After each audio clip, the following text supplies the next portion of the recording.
Hello and welcome to our special coverage of the Russian invasion of Ukraine. I'm Ladi Akiridulwale. The headlines.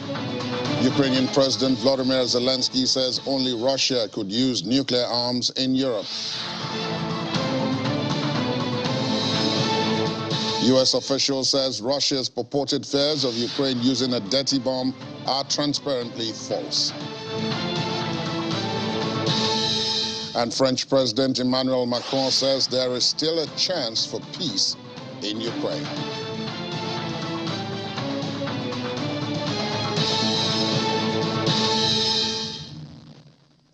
Ukrainian President Volodymyr Zelensky says that only Russia is capable of using nuclear weapons in Europe. Mr. Zelensky also criticized Russia's Defense Minister Sergei Shoigu's suggestion in calls to Western counterparts that Ukraine might be preparing to use a, quote, dirty bomb in the current conflict, a conventional weapon laced with nuclear materials. Mr. Zelensky said in his nightly video address that if anyone can use nuclear weapons in this part of Europe, it can only be one source, and that source is the one that has ordered Comrade Shoigu to telephone here or there. When today the Russian Ministry of Defense sets up a phone carousel and calls foreign ministers with stories about the so-called dirty nuclear bomb, everyone understands everything well.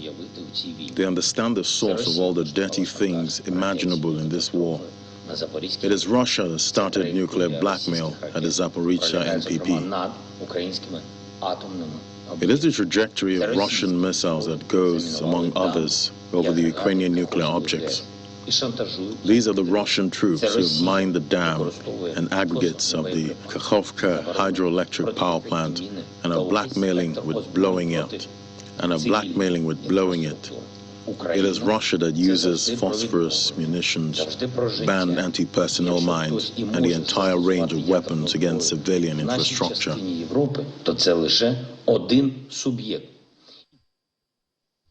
Meanwhile, the United States is also refuting claims that Ukraine is preparing to use a dirty bomb. This came from U.S. officials as a Russian false flag operation.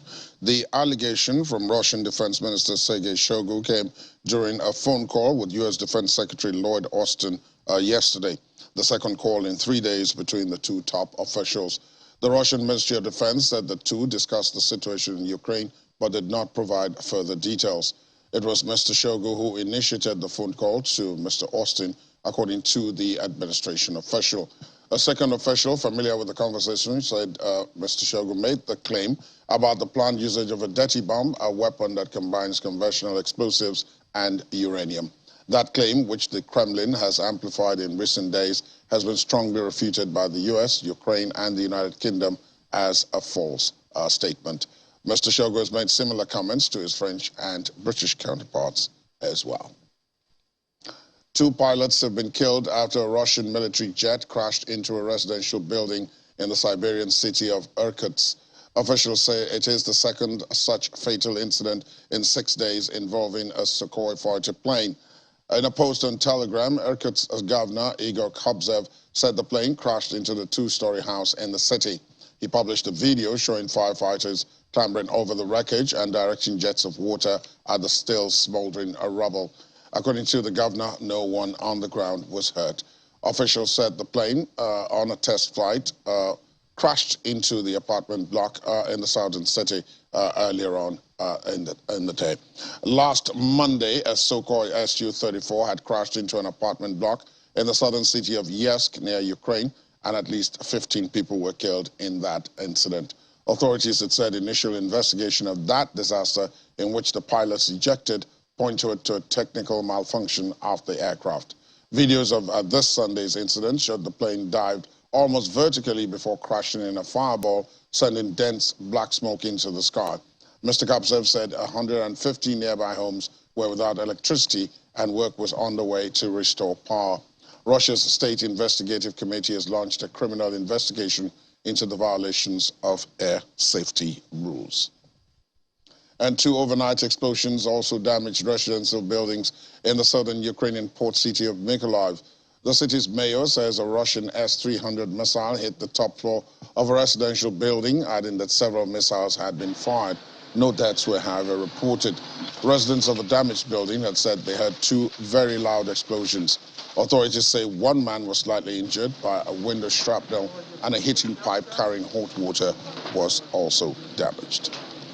And the Ukrainian city of Enerhoda is, quote, on the brink of a humanitarian catastrophe as a result of constant enemy shelling that has destroyed civilian infrastructure and power grids.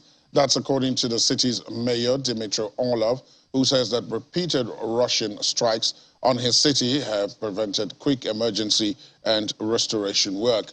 The mayor also said the city has a centralized heating system that has not been working since spring. He explains that the heating system depends on the nearby Zaporizhzhia nuclear power plant, several units of which are in cold shutdown mode, and several units are also under repair. And now we can go to Russia's defense minister, Sergei Shoigu, who, as we have been reporting, held a telephone call with his British counterpart, Ben Wallace, to discuss the situation in Ukraine. Mr. Shoigu told Mr. Wallace that Russia was concerned Kiev could be preparing to use a dirty bomb in Ukraine, a claim he also made in calls with the French and Turkish defense ministers. Russia has published no evidence to support this claim, but warned that the situation in Ukraine was rapidly deteriorating and trending towards uncontrolled escalation. In a statement published on Twitter, Britain's Ministry of Defense confirmed details of the telephone conversation and reiterated the desire to de-escalate the conflict. It said Mr. Wallace refuted claims by his Russian counterpart, adding that the ministers were professional and respectful on the call, and cautioned that such allegations should not be used as a pretext for greater escalation. Evacuees from the Russian-occupied southern Ukrainian city of Kherson are being ferried across the Dnipro River as Russia-installed authorities continue evacuation efforts after warning of a looming Ukrainian offensive to recapture the city. Kherson residents landing in the Russian-controlled town of Oleshki boarded repurposed school buses leaving the city. The battle for Kherson, which has been under Russian control for almost the whole of the 8-month war, appears to be reaching a critical juncture as advancing Ukrainian forces threaten to pin Russian troops along the Dnipro's west bank. The Russian-installed leader of the region said earlier in the week that Russia was planning to move an estimated 10,000 residents a day from Kherson, and that Russia was preparing to take in residents in anticipation of Ukraine's counter-attack. French President Emmanuel Macron says he believes there is a chance for peace in Ukraine, even as Russia warns the conflict there could escalate. Mr. Macron says peace is possible and that's at a conference in Rome aimed at seeking ways to promote world peace, adding that it is up to Ukrainians and their leaders to decide when and how to make that peace against the invading Russians. On the first day of an official visit to Italy, the French president spoke as part of the meetings of the Sant'Egidio community, a Catholic community renowned for its mediation skills in armed conflicts or civil wars. This year's meeting have been named the Cry for Peace. France has repeatedly stressed the importance of keeping Western diplomatic channels to Moscow open since Russian forces invaded Ukraine on February the 24th. And so we speak of peace, of the cry for peace that you have chosen as your title and appeal. You have worked together at the same time that Ukrainians are fighting to resist, to defend their dignity, and to protect their borders and their territory and their sovereignty. But a peace is possible. It is the only one that they decide, when they decide, and that we respect their right as a sovereign people. Let us not allow peace to be somehow captured by Russian power today. This is not what we must do, but rather it is the opposite. Peace cannot be the consecration of the law of the strongest, nor the ceasefire consecrate a state of affairs.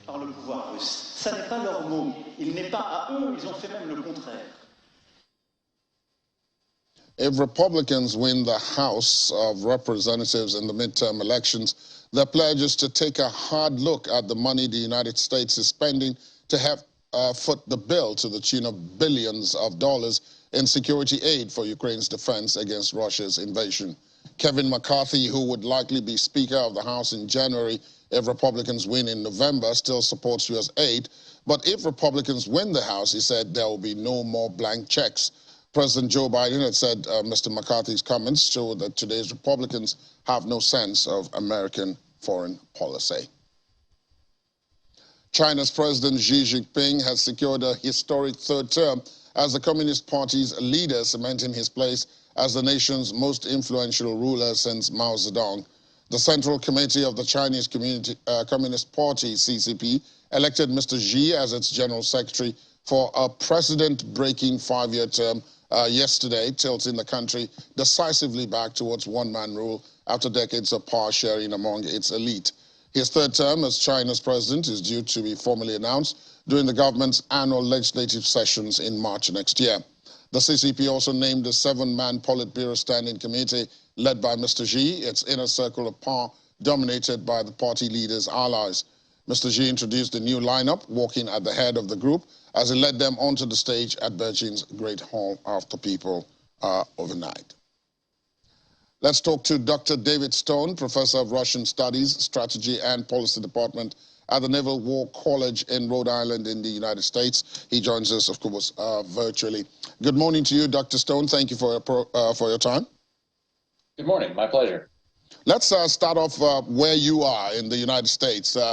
This whole issue of no more blank checks if the Republicans win the House of Representatives at least. All the polls are suggesting that that actually is likely to happen if they don't take both houses of Congress, that they will take, at the very least, the House of Representatives, and that might indeed affect how much aid, how much help the United States can give to Ukraine.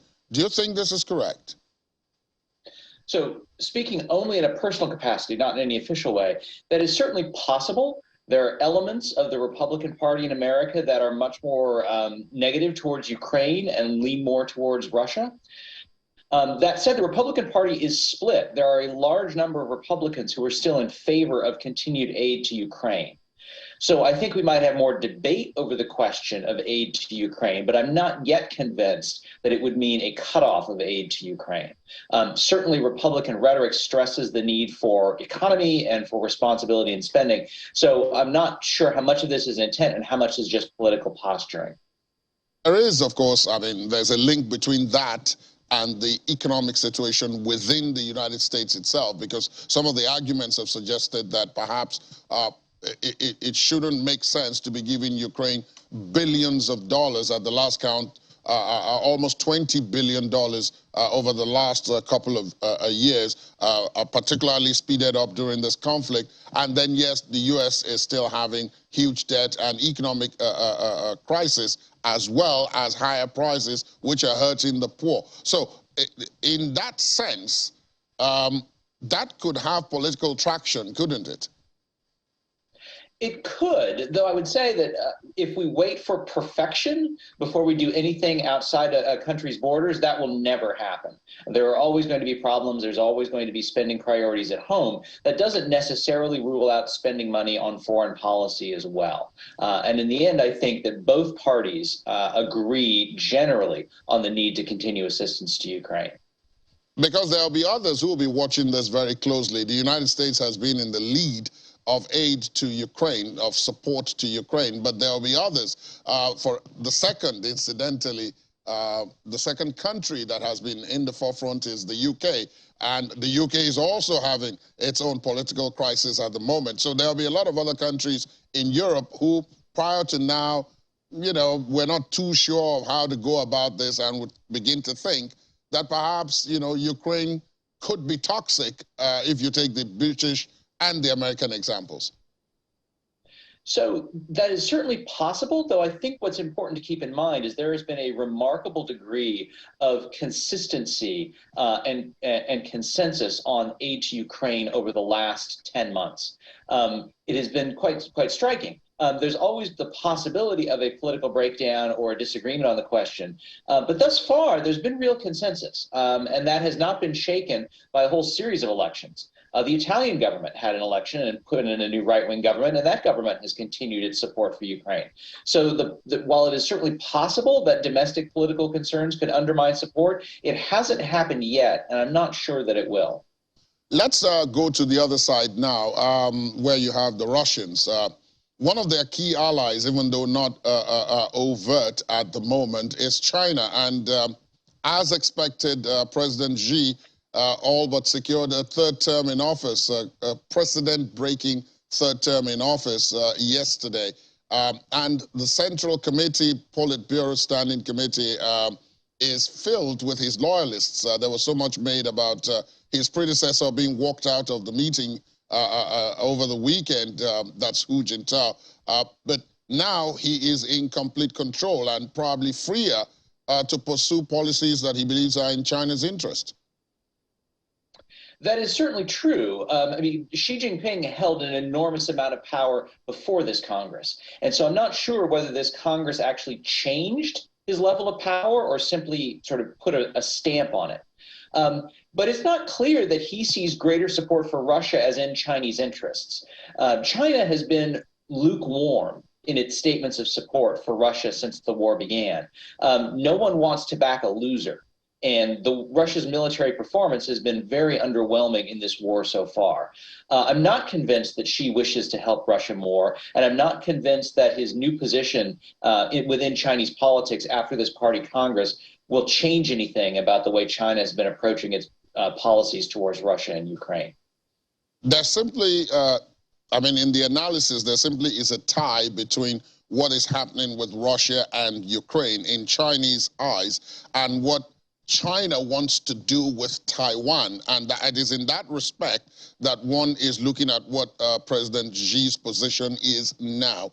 I'm sure you're fully aware of what happened in the aftermath of Speaker Pelosi's visit to Taiwan and what China did around the islands.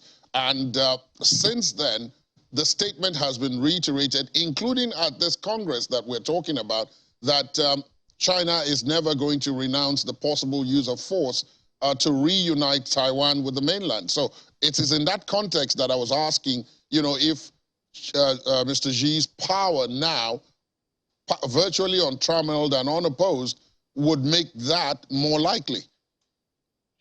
So that seems to me to be a slightly different question. It is certain Xi's rhetoric has absolutely been that of someone who wants Taiwan to be brought back underneath Beijing's rule. And he has made many statements about the importance of that this will happen, that this needs to happen at some point in the relatively near future. But I think that's separate from the question of China's relationship with Russia. The Russian invasion of Ukraine has, I think, galvanized opinion around the world in defense of democracies, in defense against territorial aggression. And I think Xi cannot be happy about the way that Russian performance has worked itself out. It has given time for Ukraine to gain the support of the outside world, and it has shown what can happen if wars are begun. Wars are much easier to start than they are to finish. So Xi may still decide that Taiwan needs to be brought back under Chinese control, and he might decide to do that by force. But I don't think that necessarily means that he's going to want to spend political capital or certainly military resources on bailing out Vladimir Putin from a failing war in Ukraine. A new term has crept into our lexicon about this war. Now we're hearing about dirty bombs. And of course, and in its simplest form, we're talking about conventional weapons which have nuclear materials embedded in them, which could theoretically make it difficult to know about its provenance, but they could still cause tremendous amounts of damage. Now, Russia is accusing Ukraine of preparing to use one, although Ukraine has strongly denied it. Its Western allies have strongly denied this. But how much of a ratcheting up is this, especially because of what we know about dirty bombs, which are not conventional nuclear weapons, and they are not normal weapons, which could very easily be traced to those who have them? So certainly the rhetoric around dirty bombs is an escalation. Shoigu's conversations with a number of Western officials raising that specter are alarming. That said, there's a few things to say. First, Russia's been making nuclear threats since the war began. Russia's been talking about nuclear escalation and at least raising that specter as an effort of psychological warfare since the war began. The second thing I would add is that, sadly, when Russia makes accusations, those are often accusations of things it intends to do or has done itself. For example, when it was talking about Ukrainian aggression, it's not Ukraine that has invaded Russia, it is Russia that has invaded Ukraine. Finally, if you look at the two sides and how they're doing right now, Ukraine is not showing the signs of desperation that Russia is. Vladimir Putin's snap mobilization of 300,000 Russian civilians into the armed forces, the difficulties that the Russians are having around Kherson, it looks like the Russians are the ones that might be more desperate than the Ukrainians at this point. And so it does not make sense to me that Shoigu's accusations hold any water, that Ukraine would be looking to engage in some kind of escalation like this at this point. I do not see the evidence to support that. Finally, before I let you go, Dr. Stone, I want to ask about Emmanuel Macron. In many respects, the president of France has been an outlier in the sense that he has been consistent in saying, look,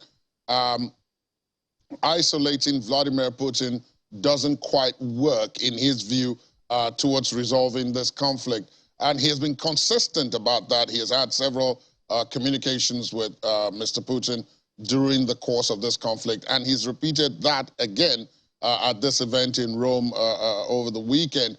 And one is wondering how much ground could France and Mr. Macron lose in terms of leadership in Europe with Angela Merkel gone from Germany if he continues to pursue this line, which doesn't seem to be in the mainstream of European actions at the point? So 2 points to make on that. First, his statement did stress Ukrainian sovereignty and Ukrainian territorial integrity, and that the Ukrainians will decide when the war is over. And so I think that's important to bring out. The second point, if I can make a bit of a film comparison, American police movies always have a good cop and a bad cop. The good cop is nice to the criminal, the bad cop is threatening. And I think to some degree the West is playing a bit of a good cop, bad cop game. It is important to have someone who can talk to the Russians. The United States and Britain have been much more been much stronger in their rhetoric against Putin. Macron has not, but I think that gives Macron the possibility, if there is a moment for negotiation, when Macron may be a useful voice in trying to talk a way out of this out of this war at the end. Thank you so very much, Dr. Stone, for your perspective today. It's been a pleasure having you on the program. And after the break, United Nations calls for urgent measures to prevent the Black Sea grain ship from having delays. Details in a moment. Please stay on with us.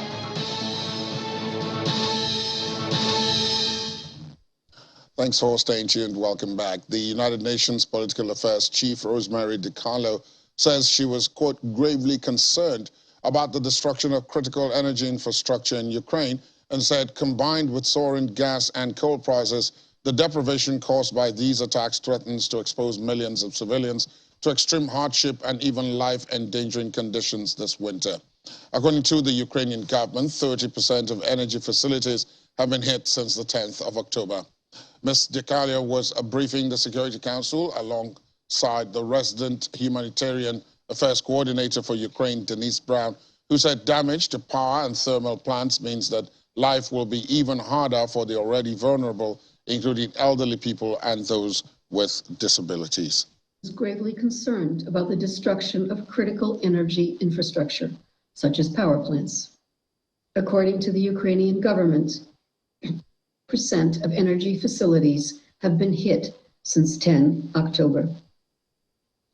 Combined with soaring gas and coal prices, the devastation caused by these attacks threatens to expose millions of civilians to extreme hardship and even life-endangering conditions this winter.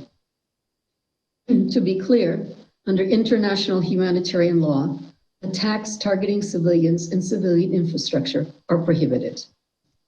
The Ukrainian Infrastructure Ministry claims that Russia is intentionally slowing down food shipments made under the Black Sea Grain Initiative. The charge echoes complaints made earlier last week by President Volodymyr Zelensky. But the ministry also says the bulk carrier Panjo, chartered by the UN World Food Programme, left the port of Chornomorsk yesterday, headed to Yemen with more than 40,000 tons of wheat. The ministry said that since August 1, 380 vessels have exported 8.5 million tons of agricultural products to the countries of Africa, Asia, and Europe from the ports of Great Odessa. In an address on Friday, Mr. Zelensky had said there were delays with ships delivering grain. Let's talk now to Mr. Ambrose Igboke, who is the chairman of the Guild of Public Affairs Analysts, the Enugu State chapter. He joins us from the city virtually. Good morning to you, Mr. Igboke. Thank you for your time. Good morning, laddie. Good to be here again. Let's start off from what we've just been reporting, the Ukrainian grain shipment initiative. There are complaints about delays over the period. The report is that 380 vessels have gone to Africa, Asia, and Europe. But the allegation that has been made is that there's a lot of delay. And the previous allegation is that a lot of those shipments are not headed to vulnerable and poor countries. The Russians have said that. And now it's about to expire. And nobody's talking about renewing it. Are we back to square one in this regard? Because even all along, while the war was going on, this was going on. So possibly the expectation was that most people were not really suffering the absence of these grains. Well, we have never left the square. We never left square one. We are actually been sinking deeper into square one because, first of all, it's a senseless war. Secondly, it's a war of attrition between brothers. And historically, Europe has always been, had a penchant for war. First World War, Europe. Second World War, Europe. Every time, Europe. So Europe cannot live at peace with its neighbors. That is what has been happening over the years. And then when they have this fratricidal war, they drag the whole of the world into it. They have dragged America into it. They are now dragging Africa, saying that they're giving us food. So all these sentiments they are trying to whip up because of the war is between brothers, and they should settle their issues.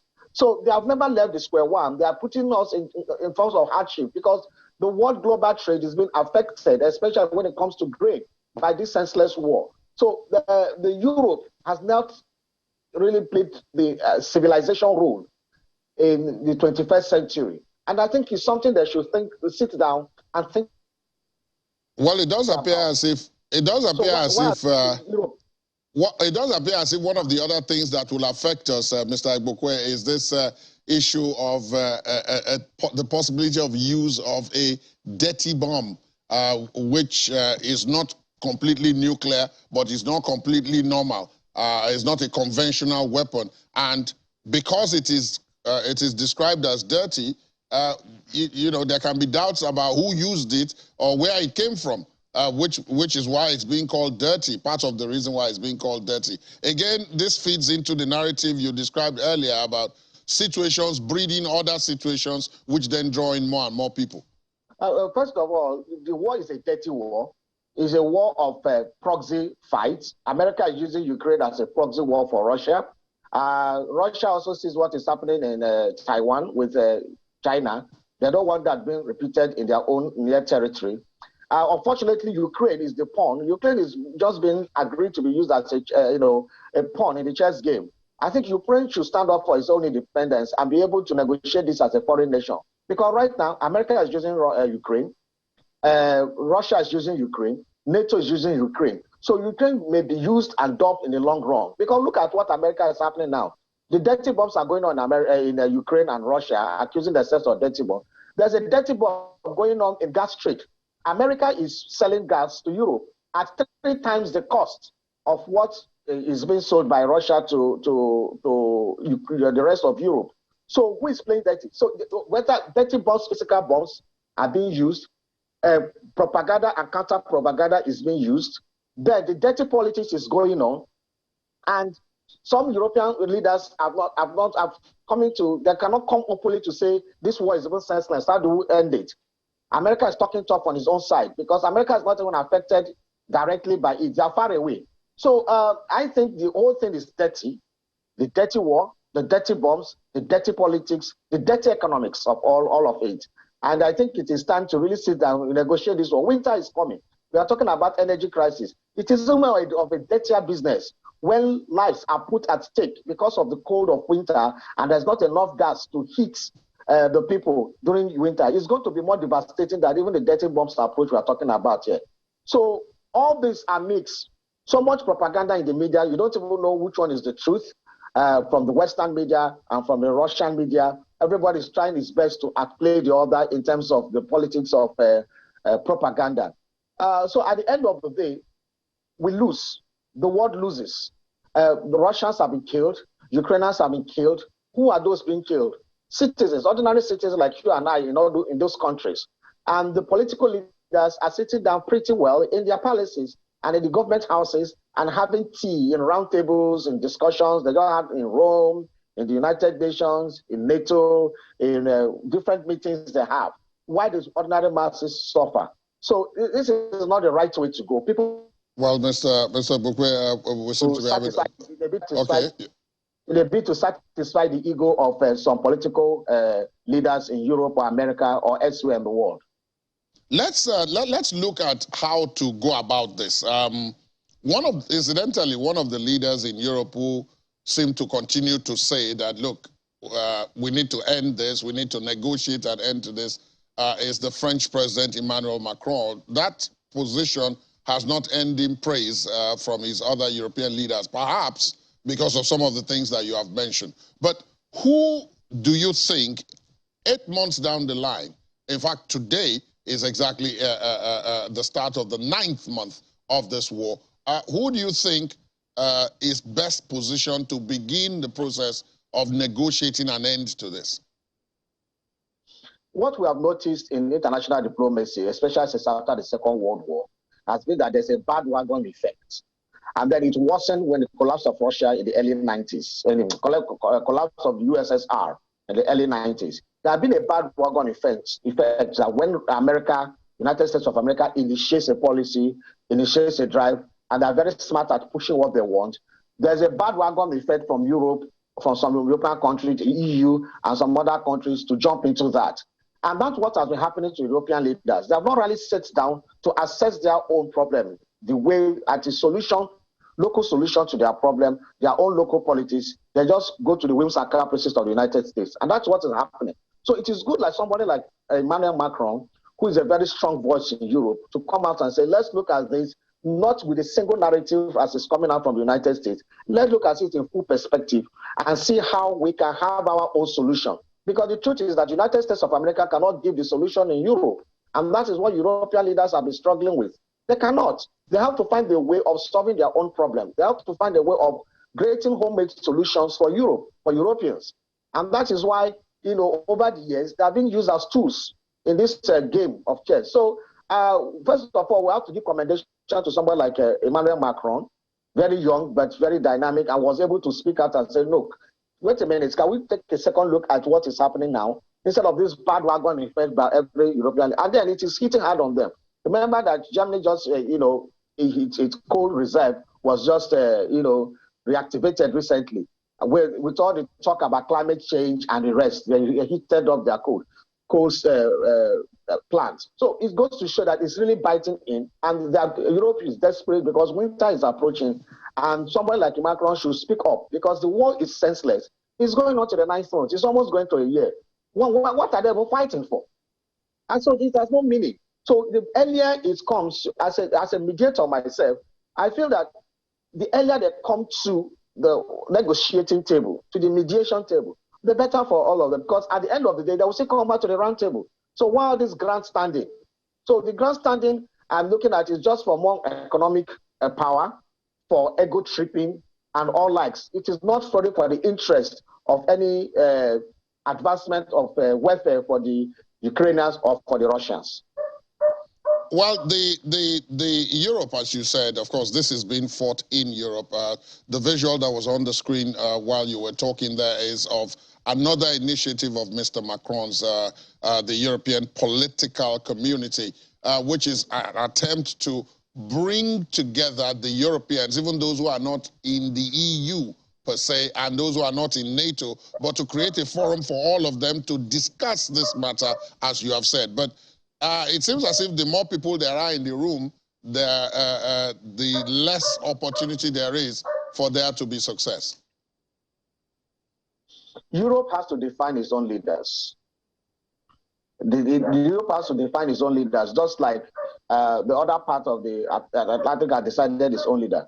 Like America, in the Americas, in the continent, Americas, they have decided their leaders. I mean, United States is playing a leading role there, and even one or two other continents. And China is playing its own role in Asia and some other places. Now, Europe has to. They formed the EU, and the next thing, Britain, that was playing a leading role, pulled out. And then Germany was becoming a strong force. Germany has started wobbling. France itself. So between France, Germany, and UK, they should be able to come together and provide leadership for Europe. But the way it is now, America just dictates what's happening in Europe, and these people don't seem to have a common agenda for their own welfare. They depend on foreign powers to be able to dictate to them what they want to do in Europe. And Europe still poses itself as people who are very strong, who are leading the world, but in actual fact, they are not. So the issue now is a nice attempt, but again, they have to have who is the leader in Europe. European Union, fine, all the conferences, all the pretty talks, but which nation is the leader in Europe? Europe should be able to identify a leader between these three countries so that when they lead the charge, just the way the United States is leading the charge in the other hemisphere, then they can have a cohesive platform, a voice that can speak to them and stand up to some of these economic aggression and some other aggression from others. But until they talk to themselves, and it's good that Macron is talking to Vladimir Putin, if other leaders can come as well and talk to him, I think by now they should have been able to convince him. But when you say you want to isolate him, and you want to isolate a strong country like Russia in your own continent, then you are playing the ostrich. And that's what has been the problem. So it's a step in the right direction. But I don't think that there are too many of them. If all Europe can come together, it's just representative, and they can talk about their own welfare in their own continent, even without being members of EU. I think it's a very good development. And they should take that to a logical conclusion and see what comes out of it. Ambrose Igbokwe, President of the Guild of Public Affairs Analysts, Enugu State Chapter, thank you for your time and for your perspective this morning. Thank you for having me, laddie. Still to come, United Nations office in Nigeria calls for end to Ukraine war. Please stay on with us.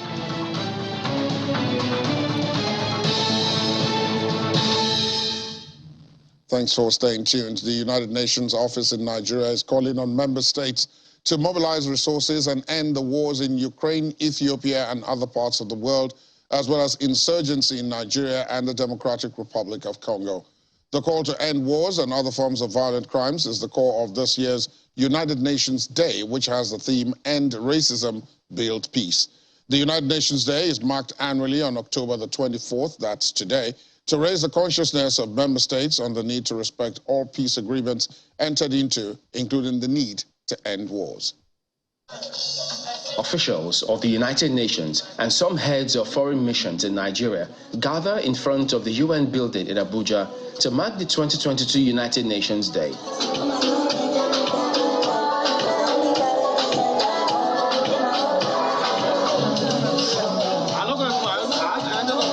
The United Nations Day is marked annually on October 24th, and for this year, UN officials and their allies are marking the day with a roadwalk in Nigeria's capital city, Abuja.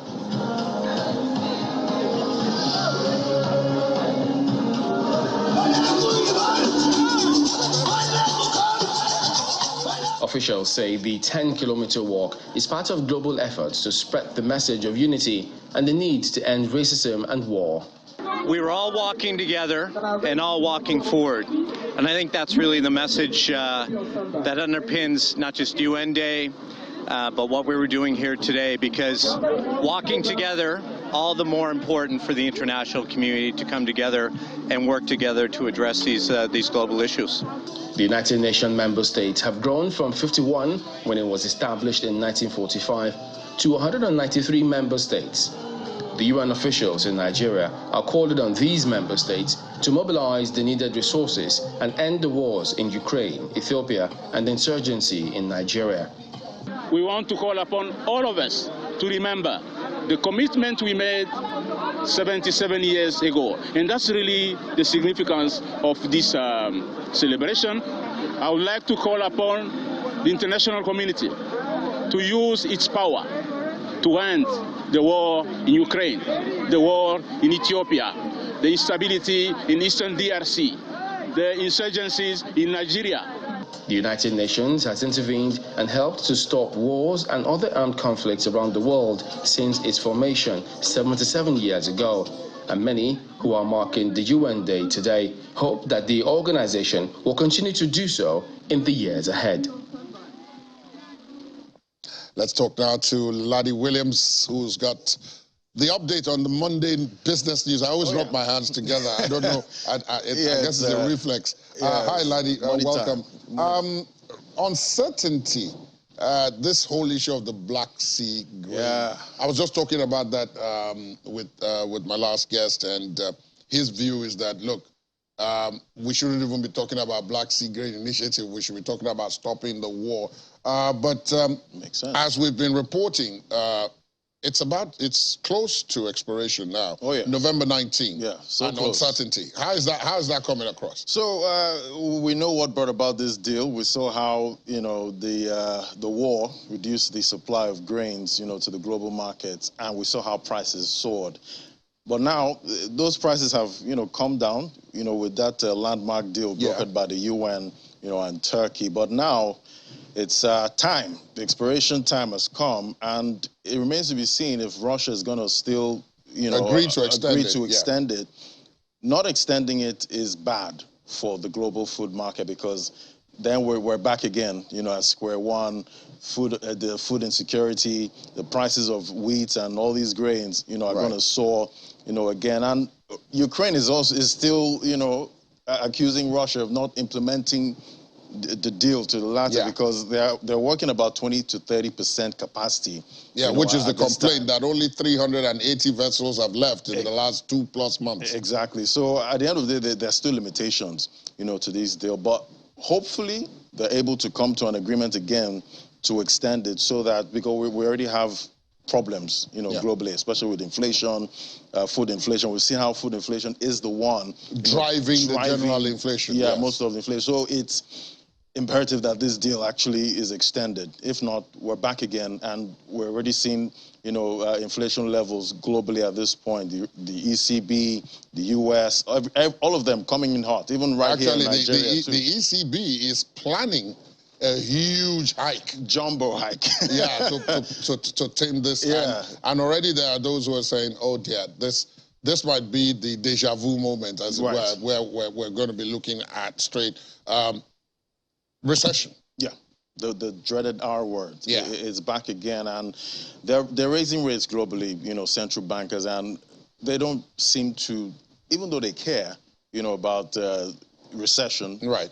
They are ready to take that big step to tame, inflation globally, because it is big. It's a big problem right now. We've seen everyone raising rates, at this time. I mean, a lot of the turmoil, for example, in the UK is based on this. Is based on this. So, with all that political turmoil we're seeing there, is still this, issue of raising rates, rising cost of living, and at the end of the day, central bankers are still looking like they're poised to be more aggressive, because the inflation is not coming down. We're seeing the European Union, the ECB, Eurozone inflation there, 9.9%. Almost, it's practically almost... It's double digits. Yeah, really. If you approximate. So we already got that 75 basis point hike, the last meeting for the ECB. So analysts are expecting another jumbo hike of about 75 basis points again. The US again, they are also, and that's coming Thursday this week. So we can expect volatility. Yeah, in the run up to that, and possibly Exactly. even in the immediate aftermath of that. Right. So we're already bracing for market volatility before they announce the new rate hike. But at the end of the day, it's happening globally. Even back here too, we're expecting another rate hike, even though some analysts are expecting some kind of hold. But the central bankers have said it. If inflation keeps going up, and it has been going up. And it has been going up. So we're going to keep raising rates. So the expectations are there. Just depends on how hard. Like the Fed, there's chatter about maybe some kind of 50 basis points hike, but if they become more aggressive than that. Exactly, they could go full 75 basis points again. So the markets are watching. We know how Wall Street likes to watch, the body language, of the central bankers. So we'll keep watching the markets, but volatility is expected before then. Before I let you go, I must ask about the markets now. The markets have... they ended last week mixed, although you were quite happy towards the end of the week. Yeah, I don't know if that happiness kept up till the end of the week. Yeah, so especially for the US market, we saw, it did end, it's actually the best week performance since June.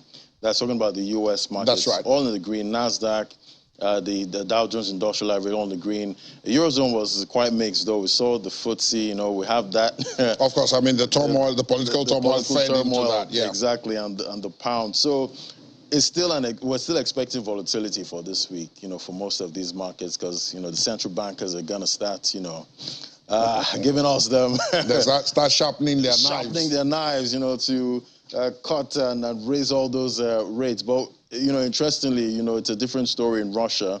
They're actually... Yeah, they have a Bitcoin emergency, shall I say. Yes, Bitcoin mining emergency at this time, because they used to be like the biggest, miners. They got the biggest revenue, mining Bitcoin, and that is the process of actually creating, another Bitcoin. That's right. So we've seen their revenue from that actually, come down a lot in the past 8 months, obviously, because we've seen the U.S. actually impose a lot of sanctions on that. We're seeing the effect of that, with their revenue. They're not mining as much, but they're still making some revenue, but it's not, quite like it used to be, from experts that have watched that, their mining sector for the past 10 years. So this is the worst, revenue they're actually getting at this time, and it's actually expected.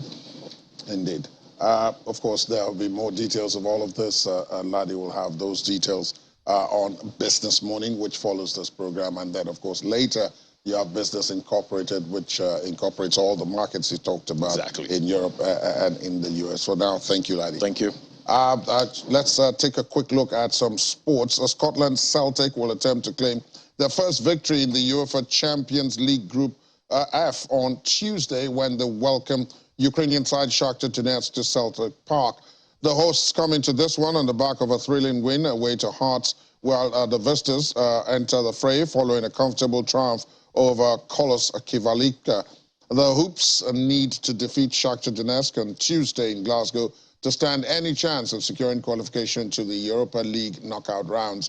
Should Celtic win, it will be the first triumph on home soil in the Champions League group phase since the 2013-2014 season against Ajax.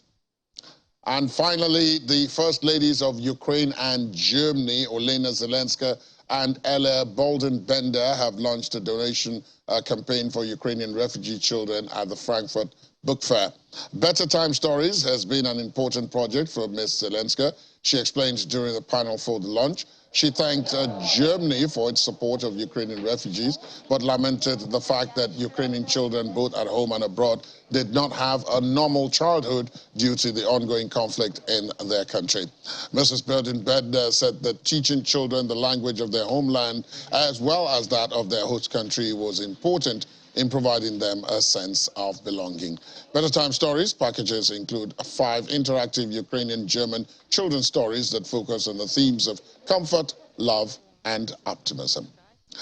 That's our program this morning. Thanks for being with us. My name is Ladi Akeredoluale. There's an update throughout the day, especially on the world today, so do watch out for that. But for now, do have yourselves a good start to the week. Good morning.